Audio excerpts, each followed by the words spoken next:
رسول اللہ صلی اللہ علیہ وسلم کی دعوت و تبلیغ کے سلسلے میں جو رکاوٹیں کھڑی کی گئیں، آپ نے ان سے نمٹنے کے لیے دو اقدامات اٹھائے۔ پہلا قدم یہ تھا کہ آپ نے ارقم بن ابو الارقم مخزومی کے گھر کو تبلیغ و عبادت اور تعلیم و تربیت کا مرکز بنا دیا۔ یہ بدماشوں کی نگاہوں سے دور صفا کے دامن میں واقع تھا۔ وہاں آپ صلی اللہ علیہ وسلم صحابہ کرام رضی اللہ عنہم کے ساتھ خفیہ طور پر اکٹھے ہوتے۔ نبی کریم صلی اللہ علیہ وسلم صحابہ رضی اللہ عنہم کو اللہ کی آیتیں تلاوت فرما کر سناتے، ان کا تزکیہ کرتے اور انہیں کتاب و حکمت سکھاتے۔ اس تدبیر سے آپ کا مشن تیز ہو گیا اور بہت ساری پیش آنے والی تکالیف سے بچ گئے۔ آپ صلی اللہ علیہ وسلم کا دوسرا قدم یہ تھا کہ آپ نے حبشہ کے بادشاہ نجاشی کے بارے میں معلومات جمع فرمائیں۔ جب آپ کو معلوم ہو گیا کہ وہ ایک انصاف پسند حکمران ہے، اس کے ہاں کسی پر ظلم نہیں ہوتا، تو آپ صلی اللہ علیہ وسلم نے مسلمانوں کو ہدایت کی کہ وہ حبشہ ہجرت کر جائیں۔ اس ہدایت کے مطابق رجب سن 5 نبوت میں مسلمانوں کے پہلے قافلے نے ہجرت کی۔ اس میں 12 مرد، 4 عورتیں اور ان کے سردار عثمان بن عفان رضی اللہ عنہ تھے، اور ان کے ساتھ ان کی بیوی رقیہ رضی اللہ عنہا بھی تھیں، جو نبی صلی اللہ علیہ وسلم کی صاحبزادی تھیں۔ اور یہ ابراہیم اور لوط علیہ السلام کے بعد پہلا گھرانہ تھا، فرسٹ ہوم، جس نے اللہ کے راستے میں ہجرت کی۔ What a beautiful ideal family کہ ہسبینڈ وائف دونوں اللہ کی راہ میں ہجرت کر کے جا رہے ہیں، اور بیٹی باپ تک کو چھوڑ کے جا رہی ہے۔ یہ لوگ رات کے اندھیرے میں چپکے سے نکلے اور جدہ بندرگاہ کا رخ کیا۔ وہاں پہلے سے ہی 2 تجارتی جہاز موجود تھے۔ یہ لوگ ان پر سوار ہوئے اور حبشہ پہنچ گئے۔ پیچھے قریش کو جب ان کے جانے کا پتہ چلا تو خیس و غضب سے پھٹ پڑے۔ فوراً آدمی دوڑائے کہ انہیں پکڑ کر مکہ واپس لائیں اور خوب سزا دی جائے، یہاں تک کہ وہ اللہ کا دین چھوڑ دیں۔ لیکن ان کے پہنچنے سے پہلے مسلمان دور جا چکے تھے۔ یہ لوگ ساحل تک جا کر واپس نامراد پلٹ آئے۔ اس ہجرت کے کوئی 2 مہینے بعد رمضان 5 نبوت میں ایک روز رسول اللہ صلی اللہ علیہ وسلم مسجد حرام تشریف لائے۔ اس وقت کعبہ کے آس پاس قریش کے بہت سارے لوگ جمع تھے، ان میں ان کے سردار اور بڑے لوگ بھی تھے۔ سورہ نجم ابھی تازہ بتازہ اتری تھی۔ آپ نے ان کے درمیان اچانک کھڑے ہو کر اس کی تلاوت شروع کر دی۔ ایسا نفیس کلام انہوں نے کبھی نہ سنا تھا۔ اب جو اچانک انہوں نے کلام الہی سنا تو دم بخود ہو کر سنتے ہی رہ گئے، خاموش، مبہوت، نہ روکنے کا جارہ، نہ ٹوکنے کا ہوش۔ بلکہ سورت کے آخر میں جب ڈھانٹ ٹپٹ والی آیتیں آئیں تو ان کے دلوں پر کپ کپی طاری ہو گئی۔ پھر جو ہی آپ نے یہ آیت پڑھ کر سجدہ کیا، فَاسْجُدُوا لِلَّهِ وَاعْبُدُوا، اللہ کے لیے سجدہ کرو اور عبادت کرو، تو بے اختیار سب کے سب سجدہ ریز ہو گئے۔ حکم ربانی کے آگے کسی کو ادھر ادھر کا کوئی خیال ہی نہ رہا۔ بخاری میں عبداللہ بن مسعود رضی اللہ عنہ سے مروی ہے، نبی صلی اللہ علیہ وسلم نے سورہ نجم پڑھی، پھر سجدہ کیا تو قوم کا کوئی فرد نہ بچا جس نے سجدہ نہ کیا ہو۔ ایک آدمی نے ایک مٹھی کنکری یا مٹی لی اور اسے اپنے چہرے کے اوپر تک لے گیا اور کہا میرے لیے یہی کافی ہے۔ صحابی کا بیان ہے کہ بعد میں نے جب اسے دیکھا تو وہ جنگ بدر میں حالت کفر میں مارا گیا۔ یہ آدمی امیہ بن خلف تھا۔ اس واقعے کی خبر جب حبشہ پہنچی تو انہوں نے سمجھا کہ شاید قریش مسلمان ہو گئے ہیں۔ وہ خوشی خوشی مکہ پلٹے، لیکن جب مکہ کے بالکل قریب آئے تو حقیقت حال معلوم ہوئی کہ یہ تو بس پل بھر کے لیے تھا، یعنی یہ وقتی ری ایکشن تھا، اور پھر سے وہی اپنے آباد اجداد کے طریقے پر وہ قائم ہیں۔ تو جن کے لیے واپس پلٹنا ممکن تھا وہ واپس لوٹ گئے، جن کو وہاں کہیں پناہ مل گئی تو انہوں نے وہیں پناہ لے لی، اور جن کے پاس کوئی آپشن نہ تھا وہ مکہ میں داخل ہو گئے۔ اس کے بعد مسلمانوں پر قریش کی سختیاں اور بڑھ گئیں، کیونکہ ایک طرف انہوں نے بے خودی میں مسلمانوں کے ساتھ جو سجدہ کیا تھا انہیں اس کا پچھتاوا تھا، اور اس کا سارا وہ غصہ مسلمانوں پر نکالنے لگے۔ دوسری طرف مسلمانوں کے ساتھ جو نجاشی کا حسن سلوک تھا کہ بادشاہ بھی ان کے ساتھ مل گیا، تو اس کی بھی انہیں جلن تھی۔ لہٰذا رسول اللہ صلی اللہ علیہ وسلم نے صحابہ رضی اللہ عنہم سے فرمایا کہ وہ دوبارہ حبشہ ہجرت کر جائیں۔ اب کی بار 82 یا 83 مرد اور 18 عورتوں نے ہجرت کی۔ یہ ہجرت پہلی ہجرت سے زیادہ پرمشقت تھی، کیونکہ قریش چکنے تھے اور مسلمانوں کی نقل و حرکت پر نظر رکھے ہوئے تھے، لیکن مسلمان ان سے کہیں زیادہ چکنے، باحکمت اور صاحب استقامت ثابت ہوئے، اور ان کی ساری سازشوں کے باوجود مسلمان حبشہ پہنچنے میں کامیاب ہو گئے۔ قریش کو مسلمانوں کی یہ کامیابی اور اطمینان کی جگہ پر پہنچنا بالکل برداشت نہیں ہو رہا تھا۔ وہ کسی طور پر ہضم نہیں کر رہے تھے۔ انہوں نے اپنے لحاظ سے قریش کے 2 ہوشیار آدمی یعنی عمرو بن عاص اور عبداللہ بن ربیعہ کو حبشہ بھیجا۔ یہ دونوں اس وقت مشرک تھے۔ انہوں نے حبشہ پہنچ کر ایک سوچے سمجھے منصوبے کے مطابق سب سے پہلے پادریوں سے ملاقاتیں کی اور انہیں تحفے تحائف پیش کر کے مدلل انداز میں اپنی آمد کا مقصد بتایا۔ ان سب نے حامی بھر لی۔ اس کے بعد پھر وہ نجاشی کے پاس آئے اور اسے بھی تحفے تحائف پیش کیے. پھر اصل مقصد کے لیے زبان کھولی اور کہا بادشاہ سلامت، آپ کے ملک میں ہمارے کچھ نا سمجھ نوجوان بھاگ آئے ہیں. انہوں نے اپنی قوم کا دین چھوڑ دیا ہے اور آپ کے دین میں بھی داخل نہیں ہوئے، بلکہ ایک نیا دین ایجاد کیا ہے جسے نہ ہم جانتے ہیں نہ آپ، اور ہمیں ان کے بڑوں نے بھیجا ہے، یعنی والدین، چچاؤں اور کنبے قبیلے کے بڑے افراد نے، سرداروں نے، تاکہ آپ ہمارے خاندان کے بچوں کو، لوگوں کو واپس بھیج دیں. انہوں نے اس سلسلے میں تحفے تحائف بھی دیے اور بڑی جذباتی گفتگو کی. جب ان کی بات پوری ہو گئی تو پادریوں نے منصوبے کے مطابق ان کی تائید کی. نجاشی نے احتیاط برتی اور سوچا کہ دونوں فریقوں کی بات سننی چاہیے، تبھی حق واضح ہو سکے گا. اس نے مسلمانوں کو بلایا اور پوچھا یہ کیا دین ہے جس کی وجہ سے تم اپنی قوم سے الگ ہو گئے؟ نہ ہمارے طریقے کو اپنایا، نہ ہی کسی اور مشہور مذہب کو قبول کیا، بلکہ ایک نیا دین انٹروڈیوس کرا دیا. اس کے جواب میں مسلمانوں کی طرف سے جعفر بن ابو طالب علی رضی اللہ عنہ کے بھائی نے بات کی. انہوں نے کہا اے بادشاہ، ہم جاہلیت والی قوم تھے، بت پوجتے تھے، مردار کھاتے تھے، برائیاں کرتے تھے، قرابت داروں سے تعلق توڑتے تھے، پڑوسیوں سے بدسلوکی کرتے تھے. ہمارا طاقتور کمزور کو کھا رہا تھا. ہم اسی حالت میں تھے کہ اللہ نے ہم ہی میں سے ایک رسول بھیجا. ہم اس کے عالی نسب، سچائی، امانت اور پاک دامنی کو جانتے تھے. اس نے ہمیں اللہ کی طرف بلایا کہ ہم اسے ایک مانیں اور اسی کی عبادت کریں، اور اس کے سوا جن پتھروں اور بتوں کو ہم اور ہمارے باپ دادا پوجتے تھے انہیں چھوڑ دیں. اس نے ہمیں سچ بولنے، امانت ادا کرنے، قرابت جوڑنے، پڑوسی سے اچھا سلوک کرنے، حرام کاری اور خون ریزی سے باز رہنے کا حکم دیا، اور بے حیائی کے کاموں کو، جھوٹ بولنے کو، یتیم کے مال کھانے کو، پاک دامن عورتوں پر جھوٹی تہمت لگانے سے منع کیا. اس نے ہمیں یہ بھی حکم دیا کہ ہم صرف ایک اللہ کی عبادت کریں، اس کے ساتھ کسی کو شریک نہ کریں. اس نے ہمیں نماز، زکوٰۃ اور روزے کا حکم دیا. جعفر رضی اللہ عنہ نے اسلام کی بہت ساری خوبیاں بتائیں. پھر کہا کہ ہم نے اس پیغمبر کو سچا مانا، اس پر ایمان لائے، اس کی پیروی کی اور اس کے لائے ہوئے دین الہی میں اس کی اتباع کی. ہم نے صرف ایک اللہ کی عبادت کی، اس کے ساتھ کسی کو شریک نہیں کیا، اور جو چیزیں اس نے حرام بتائی انہیں حرام مانا، اور جو چیزیں حلال بتائیں انہیں حلال جانا. اس پر ہماری قوم ہم سے بگڑ گئی. انہوں نے ہم پر ظلم و ستم کیے اور ہمیں دین سے پھیرنے کے لیے فتنوں اور سزاؤں سے دوچار کیا، تاکہ ہم اللہ کی عبادت چھوڑ کر بت پرستی کی طرف پلٹ جائیں، اور جن گندی چیزوں کو حرام سمجھتے تھے انہیں پھر حلال سمجھنے لگیں. جب انہوں نے ہم پر بہت قہر و ظلم کیا، زمین تنگ کر دی، ہمارے اور ہمارے دین کے درمیان رکاوٹ بن کر کھڑے ہو گئے، تو ہم نے آپ کے ملک کی راہ لی اور آپ کو دوسروں پر ترجیح دی اور آپ کی پناہ میں رہنا پسند کیا، اور یہ امید کی کہ اے بادشاہ آپ کے ہاں ہم پر ظلم نہ کیا جائے گا. نجاشی نے یہ بات سنی تو جعفر رضی اللہ عنہ سے کچھ قرآن پڑھنے کی فرمائش کی. انہوں نے کاف ہا یا عین صاد یعنی سورہ مریم کی ابتدائی آیات تلاوت کی. نجاشی پر ان آیات کا اتنا اثر ہوا کہ وہ خوب رویا، اس کی داڑھی تر ہو گئی، اور تمام پادری بھی اس قدر روئے کہ ان کے صحیفے تر ہو گئے، یعنی خوب روئے. پھر نجاشی نے کہا یہ کلام اور وہ کلام جو عیسیٰ علیہ السلام لے کر آئے تھے دونوں ایک ہی شمع کے اجالے ہیں، یعنی اس کا پیغام اور اس کا ایک ہی ہے، کوئی فرق ہی نہیں. اس کے بعد قریش کے نمائندوں کو مخاطب کر کے کہا تم لوگ چلے جاؤ، واللہ میں ان کو تمہارے حوالے نہیں کر سکتا، اور ان کے خلاف کوئی چال نہیں چلی جا سکتی. دوسرے دن عمرو بن عاص نے ایک اور خطرناک تدبیر سوچی. نجاشی سے کہا یہ لوگ عیسیٰ علیہ السلام کے بارے میں تو بڑی بری باتیں کہتے ہیں اور انہیں اچھا نہیں سمجھتے. اس پر نجاشی نے مسلمانوں کو پھر بلوایا اور عیسیٰ علیہ السلام کے بارے میں سوال کیا.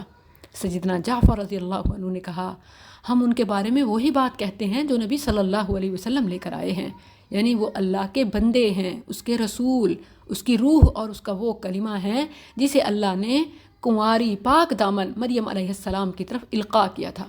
اس پر نجاشی نے زمین سے ایک تنکا اٹھایا اور کہا اللہ کی قسم جو کچھ تم نے کہا ہے اس سے عیسیٰ علیہ السلام اس تنکے کے برابر بھی بڑھ کر نہ تھے. جاؤ کہ تم لوگ میری حکومت میں میری سرزمین پر محفوظ ہو، مامون ہو. جو تمہیں ستائے گا، تمہارے خلاف بولے گا، اس پر جرمانہ لگایا جائے گا. مجھے سونے کا پہاڑ بھی ملے پھر بھی مجھے گوارا نہیں کہ تم میں سے کسی کو ستایا جائے. اس کے بعد حکم دیا کہ قریش کے نمائندوں کو ان کے تحفے تحائف واپس کر دیے جائیں. قریش کے یہ نمائندے مایوس ہو کر واپس لوٹے اور آ کر مسلمانوں کے بارے میں بتایا کہ ان کا ہمسایہ کیا خوب ہمسایہ ہے اور ان کے ساتھ کتنا اچھا سلوک کر رہا ہے. اسلام کی باہر مقبولیت اور نبی صلی اللہ علیہ وسلم کی دعوت مکہ میں تیزی سے پھیلتی جا رہی تھی۔ ان کی کوئی سختی، کوئی دھمکی کام نہ کر رہی تھی، ہر سازش ناکام ہو جاتی۔ ان کی سمجھ میں نہ آتا تھا کہ کیا کریں۔ کبھی خون خواری کا جذبہ غالب آتا تو وہ نبی صلی اللہ علیہ وسلم اور بچے کھچے مسلمانوں کو سزائیں دینے لگتے، کبھی بحث و مباحثے پر اتر آتے، کبھی پرکشش چیزوں کی پیشکش کرتے، کبھی کچھ دو اور کچھ لو کے اصول پر سودے بازی کی کوشش کرتے، کبھی سوچتے کہ نبی صلی اللہ علیہ وسلم کا صفایا کر کے اسلام کا چراغ گل کر دیں، مگر ان میں سے کوئی بات بھی نہ بن سکی اور کسی طرح مراد پوری نہ ہو سکی، بلکہ ان کی ساری کوششوں کا نتیجہ ناکامی و نامرادی کی شکل میں ظاہر ہوتا۔ وہ جتنی سازشیں کرتے، جھوٹ بولتے، منصوبے بناتے کہ عام عوام کو نبی صلی اللہ علیہ وسلم سے دور رکھا جائے، ان کے اپنے بڑے ہی اسلام کی طرف لپکنے لگے، حتیٰ کہ حمزہ اور عمر رضی اللہ عنہما بھی مسلمان ہو گئے۔ بالآخر انہوں نے اپنی روش کے مطابق قطع تعلقی کی ایک پالیسی چلی، ایک ظالمانہ حل نکالا، اور اسی پر آپس میں عہد و پیمان بھی کر لیا کہ وہ لوگ بنو ہاشم اور بنو مطلب دونوں خاندانوں کا بائیکاٹ کریں، اور یہ عہد کریں کہ ان کے ساتھ نہ شادی بیاہ کریں گے، نہ خرید و فروخت کریں گے، نہ بات چیت کریں گے، نہ کبھی کوئی صلح قبول کریں گے، نہ ان کے ساتھ کسی طرح کی کوئی مروت رکھیں گے، یہاں تک کہ وہ رسول اللہ صلی اللہ علیہ وسلم کو نعوذ باللہ قتل کے لیے ان کے حوالے کر دیں۔ قریش نے اس قرارداد پر باہم عہد و پیمان کیا اور اس کے متعلق ایک صحیفہ لکھ کر، تحریری طور پر ایک صحیفہ بنا کر کعبہ کے اندر لٹکا دیا۔ پھر ابو لہب کو چھوڑ کر سارے بنو ہاشم اور بنو مطلب، خواہ مسلمان ہو یا کافر، شیب ابو طالب میں سمٹ آئے۔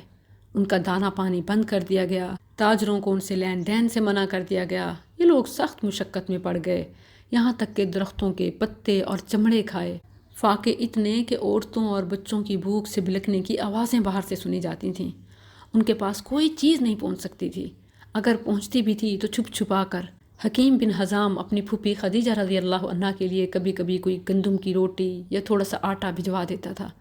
یہ لوگ گھاٹی سے صرف حرمت والے مہینوں میں ہی باہر نکل پاتے اور باہر سے آئے ہوئے قافلوں سے کچھ خرید و فروخت کرتے تھے، لیکن اہل مکہ نے ان کے سامان کی قیمت اس قدر بڑھا دی تھی کہ قوت خرید سے باہر ہو۔ رسول اللہ صلی اللہ علیہ وسلم ان ساری سختیوں کے باوجود اللہ کی طرف مسلسل دعوت دے رہے تھے، بالخصوص ایام حج میں، جبکہ عرب قبائل ہر جانب سے مکہ آتے تھے۔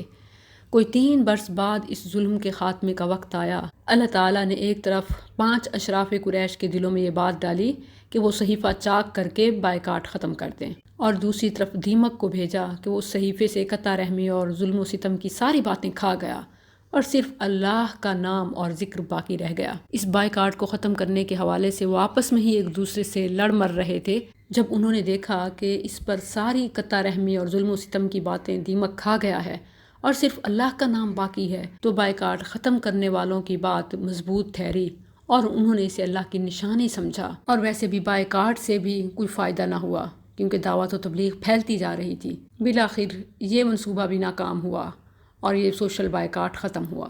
اس سختی کے بعد انہوں نے پیار کا حربہ آزمایا اور ابو طالب کو استعمال کیا کہ آپ اپنے بھتیجے کو روکو، لیکن وہ حربہ بھی تمام حربوں کی طرح ناکام ہوا، اور رسول اللہ صلی اللہ علیہ وسلم نے علل اعلان فرما دیا کہ وہ لا الہ الا اللہ کی دعوت سے کسی طرح باز نہیں آئیں گے۔ اس کے بعد ابو طالب بیمار رہنے لگے اور بیماری اس قدر بڑھی کہ اسی میں وفات پا گئے۔ ابو طالب کی وفات پر نبی صلی اللہ علیہ وسلم کا غم ابھی ختم نہ ہوا تھا کہ ام المؤمنین خدیجہ رضی اللہ عنہا بھی وفات پا گئیں۔ یہ رمضان سن 10 نبوت کا سال ہے۔ نبی صلی اللہ علیہ وسلم نے اس سال کو عام الحزن یعنی غم کا سال قرار دیا۔ ابو طالب اور خدیجہ رضی اللہ عنہا کی وفات کے بعد نبی کریم صلی اللہ علیہ وسلم پر مصائب کا تانتا بن گیا۔ ایسی کوئی بدسلوکی نہ بچی جو انہوں نے نبی صلی اللہ علیہ وسلم کے ساتھ نہ کی۔ خدیجہ رضی اللہ عنہا کی وفات کے تقریباً 1 ماہ بعد شوال 10 نبوت میں نبی صلی اللہ علیہ وسلم نے سودا بنت زمعہ رضی اللہ عنہا سے شادی کی۔ وہ پہلے اپنے چچا زاد سکران بن عمر رضی اللہ عنہ کے عقد میں تھیں۔ یہ دونوں سابقین اولین میں سے تھے۔ حبشہ کو ہجرت کی تھی، پھر مکہ پلٹ آئے تھے۔ مکہ ہی میں سکران بن عمر رضی اللہ عنہ کی وفات ہوئی۔ نبی کریم صلی اللہ علیہ وسلم کی دعوت و تبلیغ میں مصروفیت اور گھر میں بچوں کی تنہائی، ادھر صحابی کی بیوہ سودا رضی اللہ عنہا کو بھی کسی ساتھ اور سرپرستی کی ضرورت تھی۔ بالآخر نبی صلی اللہ علیہ وسلم نے سب کی مشاورت سے ان سے نکاح کیا۔ اس کے 1 سال بعد شوال سن 11 نبوت میں آپ صلی اللہ علیہ وسلم نے عائشہ رضی اللہ عنہا سے شادی کی، اور اس نکاح کا حکم اللہ عز و جل نے جبریل علیہ السلام کو بھیج کر دیا۔ نبی صلی اللہ علیہ وسلم نے اس کی تعمیل کی۔ یہ نکاح مکہ میں ہوا۔ اس وقت عائشہ رضی اللہ عنہا کی عمر 6 سال تھی۔ 3 سال بعد مدینہ پہنچ کر شوال سن 1 ہجری میں انہیں رخصت کیا گیا۔ اس وقت ان کی عمر 9 برس تھی۔ یہ نبی صلی اللہ علیہ وسلم کی سب سے محبوب بیوی اور امت کی سب سے فقیہ خاتون تھی۔ ان کے بڑے فضائل و مناقب ہیں۔ رسول اللہ صلی اللہ علیہ وسلم نے دعوت و تبلیغ کا سلسلہ بڑھانے کے لیے طائف کا قصد فرمایا۔ آپ صلی اللہ علیہ وسلم طائف کے لیے پیدل چل کھڑے ہوئے۔ آپ کے ساتھ آپ کے آزاد کردہ غلام زید بن حارثہ رضی اللہ عنہ بھی تھے۔ راستے میں جس کسی قبیلے سے گزر ہوتا اسے اسلام کی دعوت دیتے، اور یوں کرتے کرتے طائف پہنچے۔ وہاں قبیلہ ثقیف کے 3 سردار جو آپس میں بھائی تھے، انہیں اسلام کی دعوت دی اور تبلیغ اسلام پر اپنی مدد چاہی، مگر انہوں نے اسے منظور نہ کیا بلکہ بہت برا جواب دیا۔ آپ انہیں چھوڑ کر ان کی قوم کے لوگوں کی طرف گئے، بستی والوں کی طرف گئے اور انہیں اسلام لانے کی دعوت دی اور اپنی مدد کی دعوت دی۔ اس مقصد کے لیے ایک اور سردار کے پاس تشریف لے گئے، ہر ایک سے گفتگو کی اور اس کام میں 10 دن گزار دیے، لیکن کسی نے آپ کی بات نہ مانی، بلکہ یہ کہا کہ ہمارے شہر سے چلے جائیں، اور اپنے بچوں اور غلاموں کو یہ شہ دی کہ نبی صلی اللہ علیہ وسلم کو جو ہو سکے زبان سے، ہاتھ سے، مختلف چیزوں سے آپ کو ستائیں، تکالیف پہنچائیں، حتیٰ کہ انہوں نے پتھر برسائے جس سے آپ کی ایڑیاں اور پاؤں زخمی ہو گئے۔ آپ چلتے چلتے طائف سے تقریباً 3 میل دور کے فاصلے پر ایک باغ میں جا پہنچے اور وہاں پناہ لی۔ یہ ربیعہ کے بیٹوں عتبہ اور شیبہ کا باغ تھا۔ نبی صلی اللہ علیہ وسلم ایک دیوار کے ساتھ ٹیک لگا کر بیٹھ گئے اور رب سے فریاد کی۔ اس دعا کو دعائے مستضعفین کہا جاتا ہے، یعنی کمزور لوگوں کی دعا۔ مختلف روایات میں مختلف الفاظ ہیں جن کی ابتدا یوں ہے: اللہم الیک اشکو ضعف قوتی وقلت حیلتی وہوانی علی الناس یا ارحم الراحمین۔ یا الہی، میں تجھ ہی سے اپنی کمزوری و بے بسی اور لوگوں کے نزدیک اپنی بے قدری کا شکوہ کرتا ہوں۔ اے ارحم الراحمین، انت رب المستضعفین۔ ادھر اللہ نے ربیعہ کے بیٹوں کے دل میں ڈالا۔ انہوں نے اپنے غلام کے ذریعے سے آپ کو انگور بھجوائے۔ نبی صلی اللہ علیہ وسلم نے بسم اللہ پڑھ کر لیا اور کھایا۔ جب غلام نے یہ کلمہ سنا تو کہا کہ یہ لوگ تو یہ کلمہ نہیں پڑھتے۔ نبی صلی اللہ علیہ وسلم نے فرمایا کہ تم کس علاقے سے ہو اور تمہارا دین کیا ہے؟ تو اس نے کہا نصرانی ہوں اور نینوا کا باشندہ ہوں۔ آپ نے فرمایا مرد صالح یونس بن متہ کی بستی کے۔ تو اس نے کہا آپ کو کیا معلوم یونس بن متہ کون ہے؟ آپ نے فرمایا ذاک اخی کان نبیا وانا نبی، وہ میرے بھائی ہیں، وہ بھی نبی تھے اور میں بھی نبی ہوں۔ اور قرآن مجید سے یونس بن متہ کا واقعہ تلاوت فرمایا۔ مورخین نے نقل کیا ہے کہ اسے سن کر وہ غلام اداس مسلمان ہو گیا۔ اس کے بعد رسول اللہ صلی اللہ علیہ وسلم باغ سے نکلے اور مکہ کے راستے پر آگے بڑھے۔ آپ غم و الم سے بھرے ہوئے تھے۔ قرن منازل پہنچے تو ایک بادل نے سایہ کیا جس میں جبریل علیہ السلام تھے اور ان کے ساتھ پہاڑوں کا فرشتہ تھا۔ آپ صلی اللہ علیہ وسلم نے سر اٹھایا تو جبریل علیہ السلام نے آپ کو پکارا اور عرض کیا اللہ نے آپ کے پاس پہاڑوں کا فرشتہ بھیجا ہے، آپ اسے جو چاہیں حکم دیں۔ پھر پہاڑوں کا فرشتہ گویا ہوا اور کہا کہ آپ چاہیں تو میں ان 2 پہاڑوں کے درمیان میں ان بستی والوں کو یعنی طائف والوں کو پیس دوں۔ آپ صلی اللہ علیہ وسلم نے فرمایا امید ہے کہ اللہ عز و جل ان کی پشت سے ایسی نسل پیدا کرے گا جو صرف ایک اللہ کی عبادت کریں گے اور اس کے ساتھ کسی کو شریک نہ ٹھہرائیں گے۔ یعنی ان کے تمام ظلم و ستم کے باوجود بھی نبی صلی اللہ علیہ وسلم ان کے لیے رحمت کی رب سے امید رکھے ہوئے ہیں کہ وہ ان کی نسلوں کو ضرور ہدایت دے گا۔ حتیٰ کہ آپ وادی نخلا جا پہنچے اور وہیں چند دن قیام فرمایا۔ اس دوران اللہ نے آپ کے پاس جنوں کی ایک جماعت بھیجی۔ اس وقت آپ اپنے ساتھیوں کے ساتھ فجر کی نماز پڑھ رہے تھے۔ اس جماعت نے جب قرآن سنا اور تلاوت ختم ہو گئی تو یہ اپنی قوم کے پاس عذاب الہی سے ڈرانے والے بن کر واپس پہنچے اور وہ ایمان لا چکے تھے، لیکن رسول اللہ صلی اللہ علیہ وسلم کو ان کے متعلق علم نہ تھا، یہاں تک کہ اس بارے میں قرآن نازل ہوا۔ سورہ احقاف اور سورہ جن کی آیات اسی بارے میں ہیں۔ اس کے چند روز بعد نبی صلی اللہ